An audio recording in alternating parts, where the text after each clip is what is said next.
তো সাইয়েদনা সুলাইমান বললেন, আল্লাহ, গোটা বিশ্বের সব প্রাণীকুল, পশুকুল, পক্ষীকুল, মৎস্যকুল, মানবকুল, জিনকুল সবাইকে আমি একবেলা কি খাওয়াবো?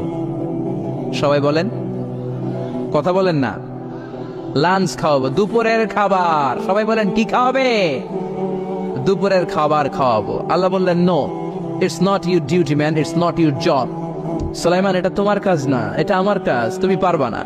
সাইয়েদনা সুলাইমান বললেন, আল্লাহ, লেট মি ট্রাই, আমার একটু চেষ্টা করতে দেন না।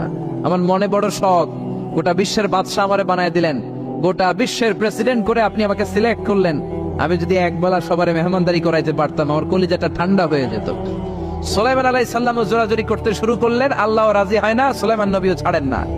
পরে সুলাইমান আলাইহিস সালামের জোরাজুরির কারণে আল্লাহ বললেন, ওকে, ট্রাই করে দেখো পারো কিনা। সাইয়েদনা সুলাইমান আলাইহিস সালামের অনুসারী ছিল জিনেরা। জিনেরা ওনার কথা শুনতো, সব জিনদেরকে নিয়ে বসালো।